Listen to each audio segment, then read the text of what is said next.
La fisiocracia es una doctrina económica que sostenía que la riqueza provenía exclusivamente de la explotación de los recursos naturales, propios de cada país y del libre cambio de los productos de los diversos países entre sí, y que sostenía, además, la existencia de un orden natural de las sociedades humanas, y por consiguiente el deber de no inmiscuirse en el estado de la vida económica del país.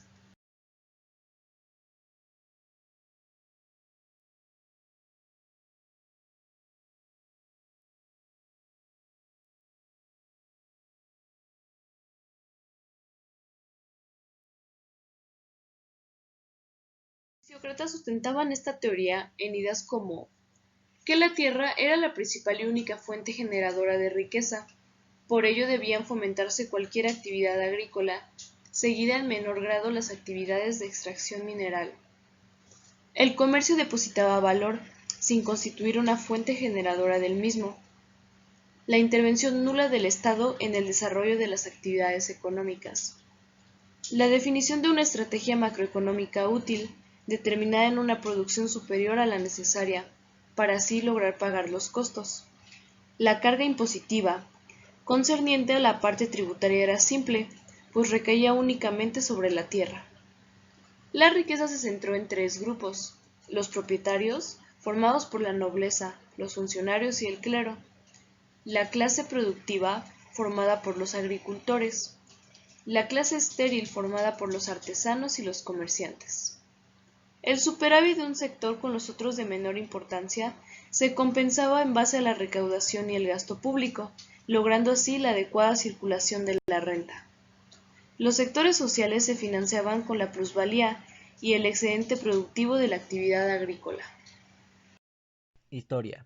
El sistema de fisiocracia fue aplicado a mediados del siglo XVIII, pues ciertamente no fue en la forma pura imaginado por sus creadores teóricos, sino a través de legislación detallada que favoreció recomendaciones privadas. Derivó en el periodo conocido como Ilustración. En el antiguo régimen, Turgot sirvió como miembro en la corte de Luis XVI, la administración local de París, y escribió folletos y libretos sobre los temas relacionados con su trabajo: el impuesto, comercio de grano y dinero. Turgot afirmó que la abundancia vino del interés propio y que los mercados están conectados por los flujos de dinero. Así, él se dio cuenta de que la bajada de precios en tiempos de la escasez, que era un campo común en ese entonces, era peligrosa económicamente, pues sirvió como desaliento a la producción. Generalmente Turgot abogó por menos interferencia del gobierno en el mercado de grano, pues cualquier actividad del gobierno daría a la luz al acontecimiento que evitaría que la política trabajara. Esta idea era un ejemplo temprano de la adaptación de libre cambismo. En Zonas Anónimas publicadas, Francisco Quesnay propuso un sistema conocido como diezmo real, en el que sugirió una simplificación importante del código impositivo francés, basada en cambiar relativamente impuestos únicos en características y comercialización. Durante el periodo de la Guerra de los Siete Años, el movimiento de la fisiocracia comenzó a crecer. Varios diarios aparecieron mostrando a una audiencia cada vez mayor en Francia las nuevas ideas económicas. Escuela fisiocrática. A mediados del siglo XVIII, en una Francia sumida en graves problemas económicos y cada vez más rezagada con respecto a Inglaterra, surge un grupo de intelectuales que propone por primera vez un esquema coherente del funcionamiento del sistema económico. El nacimiento de la escuela fisiocrática suele fecharse en 1757, en una conversación en la que el médico Francois Quesnay explica a Marivaux las ideas que había estado madurando durante varios años. Los fisiócratas consideraban que había un orden natural para todas las cosas, incluyendo la sociedad y el sistema económico. La palabra fisiocracia proviene del griego physis, que significa naturaleza, y entonces el significado de fisiocracia sería el gobierno del orden natural. Los fisiócratas formaron un grupo compacto en torno a la defensa de una idea central y de un grupo político. Prácticamente la idea central de esta escuela era la transformación de la economía francesa, concediendo primacía a la explotación agrícola en régimen de libertad.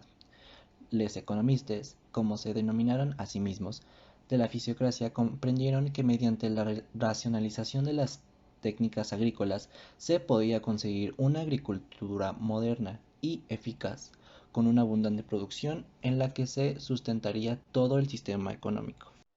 Su influencia intelectual sobre todo la escuela clásica es muy evidente. Contribuyeron el abandono de la doctrina mercantilista, a la difusión del liberalismo y son sin duda precursores de muchas ideas económicas que tienen actualmente plena vigencia. Los principales representantes de la fisiocracia fueron Nicolas Bourdieu. Bourdieu fue un sacerdote y economista francés que inicialmente se opuso a las ideas de la escuela fisiócrata, para más tarde ser un abanderado de las mismas. Él fue el fundador del seminario Efemérides, el cual dirigió hasta 1768. A partir de ese año pasó a manos de Dupont. En este seminario publicaron Quesnay, Dupont y el propio Bourdieu, y Turgot, entre otros. A Bourdieu se le atribuye la creación del nombre fisiocracia. Otro representante fue N. Robert-Jacques Turgot. Él fue un político y economista francés. Turgot es conocido como uno de los primeros defensores del liberalismo económico. Además, fue el primero en formular la ley de los rendimientos marginales decrecientes de la agricultura. Su obra más conocida fue Reflexions sur la formation et la distribution des richesses. Fue publicada en 1766 y en esta obra Turgot desarrollaba la teoría de Quesnay de que la tierra es la única fuente de riqueza. Turgot también dividía a la sociedad en tres clases: la clase agricultora productora, la clase asalariada o artesana y la clase dueña de las tierras. Además, desarrollaba una notable teoría de los intereses. Pierre Samuel Dupont de Nemours. Otro conocido fisiócrata fue Pierre Dupont, un economista oficial de gobierno y escritor francés. Él fue un fiel seguidor de Quesnay, mantuvo una relación muy estrecha con él. Pierre Dupont escribió varios libros, como La fisiocracia. También publicó sus memorias en 1767, con el nombre Fisiocracia o Constitución Natural del Gobierno más ventajoso para el género humano. Él también mantuvo una relación cercana con Turgot, gracias a quien tuvo importantes cargos de economista, y fue uno de los redactores del Tratado de Versalles. Otro representante fue Jacques-Claude Marie-Vicent de Gournay. Vicent de Gournay fue un economista e intendente de comercio francés, a quien se le atribuye la frase «laissez-faire, laissez-passer», toda una declaración de intenciones de la escuela fisiócrata. Él fue profesor de Turgot en materia económica y uno de los líderes de la fisiocracia junto con Quesnay. Paul Messier de la Rivière. Él fue un administrador francés muy adherido a la ideología fisiócrata de Quesnay. Su obra más conocida es El orden natural y esencial de las sociedades políticas, publicada en 1767, considerada por muchos como una de las obras más completas sobre la fisiocracia. Supervisado por Quesnay, el tratado aborda los aspectos económicos y políticos de la escuela fisiócrata. Además, postula que el orden social se logra mediante la creación de tres poderes: la ley y el poder judicial, el poder de una institución como el gobierno y las instituciones públicas. Sin embargo, uno de los representantes más importantes fue François Quesnay. Quesnay fue un economista y físico francés, fundador de la escuela fisiócrata, mediante su obra Tableau économique, publicada en 1758. Este libro no fue uno de los primeros intentos, sino que fue de hecho el primero en tratar de describir el funcionamiento de la economía de manera analítica. Es por ello que es una de las primeras contribuciones importantes al pensamiento económico, que luego sería continuado por los teoristas clásicos como Adam Smith y David Ricardo. La tabla económica fue creada por Quesnay. Este es un diagrama que explica los flujos de dinero y de bienes que constituyen el núcleo básico de una economía. Se basa en la existencia de una estructura social determinada. La tierra la poseen los terratenientes, pero la cultivan los agricultores, que estos tienen su arriendo y que constituyen a la clase productiva. El objetivo del cuadro económico no era describir la distribución de la renta en la economía, más bien sino describir cómo circulan las rentas, o sea el producto neto, de un sector a otro. Los supuestos para construir el tablero económico son que la clase productiva entrega a los terratenientes una renta igual al 100% de su producción y que la clase estéril y la productiva comercian entre ellos mismos la mitad del valor de sus ingresos y la otra mitad en sus mismos sectores. En este cuadro tenemos a tres clases: la clase productiva, que son los agricultores; la clase propietaria, que son los terratenientes; y la clase estéril, que son los comerciantes. Ahora vamos a dar un ejemplo. Supongamos que el producto neto del año pasado fue de $2,000. Por lo tanto, estos $2,000 van como rentas hacia la clase propietaria. La clase propietaria, teniendo estos $2,000, gasta $1,000 en la clase productiva y otros $1,000 en la clase estéril. Con esos ingresos de los $1,000 en la clase productiva, la mitad, o sea $500, se destina a la clase estéril para adquirir medios de producción, y otros $500 lo reinvierte en su mismo sector. De la misma manera, $2,000 de ingreso. En la clase estéril, la mitad lo destina a la compra de bienes para la clase productiva y otros $500 lo destina a la producción en su mismo sector. Asimismo, la clase productiva genera un excedente neto equivalente a su valor de inversión, es decir, $1,000 que se destinan a la clase propietaria, continuando con nuestro ciclo de los $500 que ha ingresado a la clase productiva. La mitad se reinvierte en el mismo sector y la otra mitad se adquiere medios de producción. De la clase estéril, lo mismo ocurre. También con la clase estéril, la mitad se reinvierte en su mismo sector y los otros restantes 250 se invierte en la compra de bienes. En la clase productiva, seguidamente, como se invirtió $500 en la clase productiva, este genera un excedente neto en forma de venta de $500 para la clase propietaria. Ahora, si realizamos este mismo procedimiento continuamente de manera infinita, llegaremos a que el valor generado por la clase productiva tendría un equivalente a $2,000. Lo mismo ocurriría con la clase propietaria y con la clase estéril, y allí la importancia de la circulación del dinero entre las clases y cómo se multiplica su valor.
En primer lugar, la ley natural, la cual defendía esa innecesaria intervención del Estado por la autorregulación y el buen funcionamiento de un mercado sin la necesidad de que lo intervengan. Los fisiócratas consideraban que la intervención del Estado impedía que la naturaleza manifestase su ley natural, ya que el Estado era incapaz de interpretar el derecho natural, por lo que se impide el conseguimiento de los beneficios del orden natural.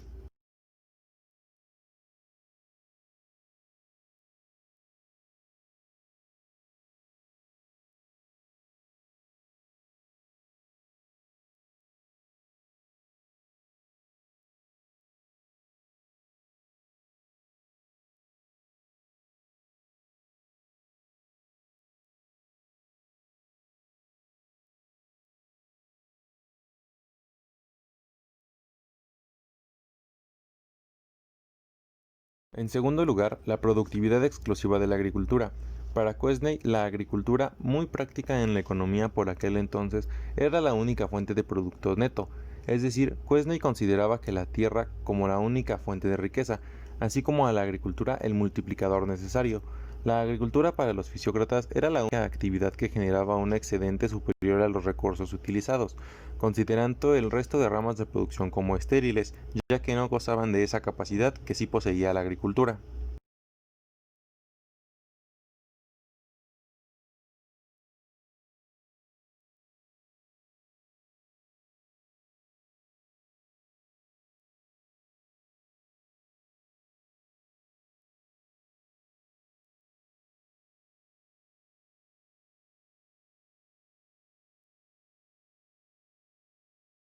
Fisiócratas, la propiedad privada era un derecho fundamental, pues aspiraban a la garantía total del derecho a que el hombre pudiera poseer lo obtenido con su propio trabajo. Solamente garantizando la propiedad privada podía existir el progreso económico. De esta forma, la garantía de la retroalimentación entre el trabajo y las propiedades garantizaba el esfuerzo de los individuos y los intereses de seguir progresando. Además, con base en la desigualdad y la concentración de riqueza, los fisiócratas consideraban la desigualdad como un factor determinante para el crecimiento. Su punto de vista acerca de la economía proponía que la igualdad absoluta impedía la generación de riqueza.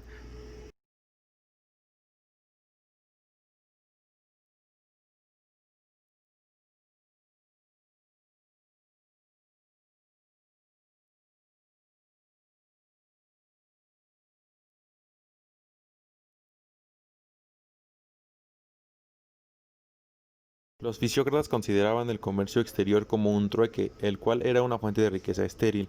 Con esto no es que los fisiócratas rechazaran el comercio, pues consideraban que toda la actividad económica era relevante.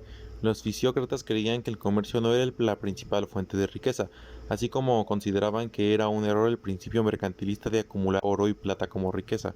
Para los fisiócratas, el comercio debería ser libre y servir como método para obtener recursos que no se pueden obtener en el país, pero no como motor de crecimiento y desarrollo. Además, consideraban al comercio como una amenaza para el bienestar, al ser el posible causante de las guerras al enriquecer unas naciones más que otras.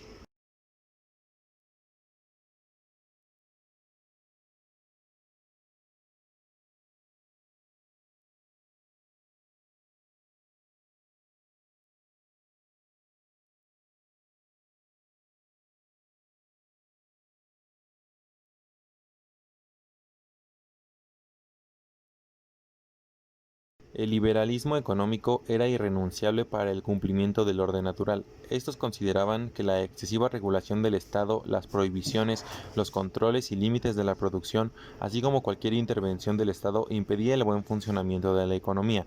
Incluso toda intervención para corregir la desigualdad de un país era similar con la idea de la acumulación de riqueza que no estaba justificada. Es por ello que uno de los principios más básicos es el liberalismo económico, rechazando así cualquier intervención que impida el desarrollo económico que contempla el orden natural.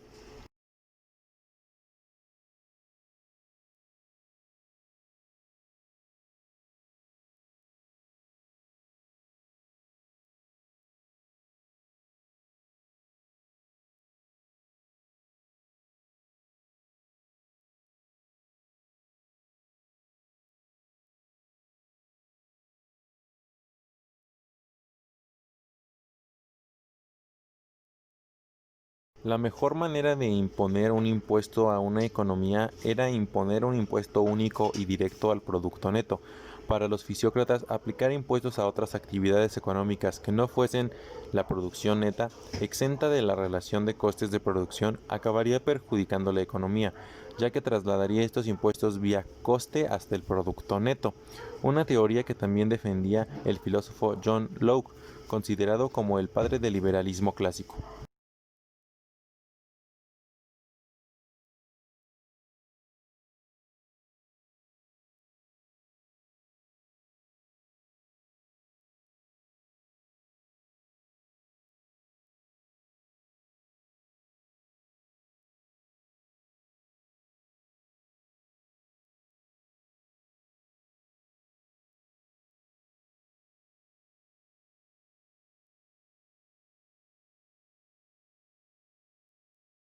Quesney rechazaba la identificación del dinero como riqueza, mencionaba que solo se puede producir renta a través de un bien que lo produzca.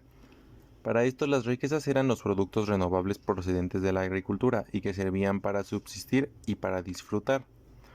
Siguiendo lo dicho por Quesney, afirmaban que la riqueza es una masa de bienes que se puede consumir sin empobrecimiento, sin alteración del principio que constantemente la produce.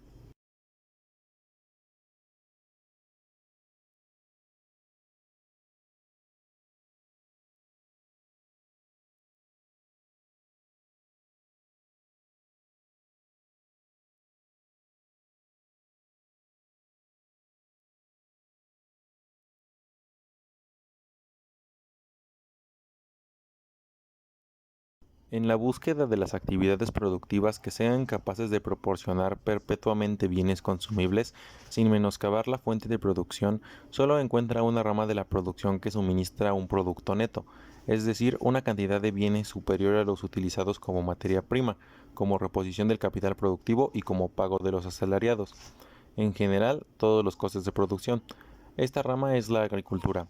El excedente agrario sobre los costes de producción es un don que brota gratuitamente de la naturaleza. Esta origina la creación física de bienes cuyo producto neto o excedente es la base que sustenta a toda la sociedad. Quesney afirma, la tierra es la única fuente de riqueza y la agricultura las multiplica.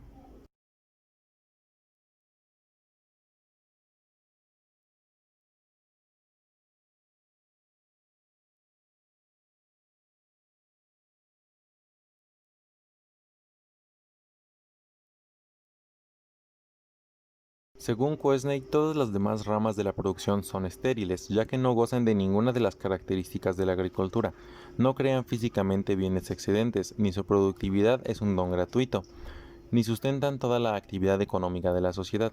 Estas restantes actividades económicas lo único que hacen es trasladar de lugar, combinar o transformar algo ya existente con anterioridad.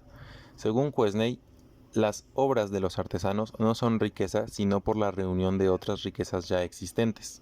Esto se refiere a que el resto de las actividades productivas no serían nada sin la base económica de la agricultura que proporciona de materia prima para sustento de la sociedad.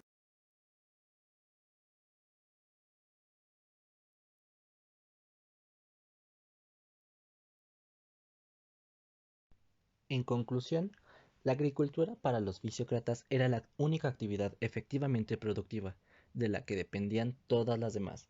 En consecuencia, había que fomentar un desarrollo económico basado en una agricultura altamente capitalizada y tecnificada, una política económica liberal, en la cual hubiera libertad de precios y de mercado, libertad de empresa y de cultivos, libertad de circulación y de comercio, así como una reducción en las barreras aduaneras. A finales del siglo XVIII, las tesis fisiócratas ya no eran consideradas adecuadas para asumir un análisis profundo y consciente, dadas las nuevas realidades de la sociedad capitalista. Surge entonces el liberalismo como nueva doctrina que responde a las expectativas, fruto de la transformación socioeconómica. La economía clásica fue una forma de pensamiento que surgió con representantes como Adam Smith y David Ricardo. Ellos, preocupados por las relaciones sociales, la intervención del Estado y las consecuencias de estas en variables de consumo, la producción y la distribución de la riqueza, tratan de encontrar respuestas en medio del proceso de industrialización, especialmente en Gran Bretaña.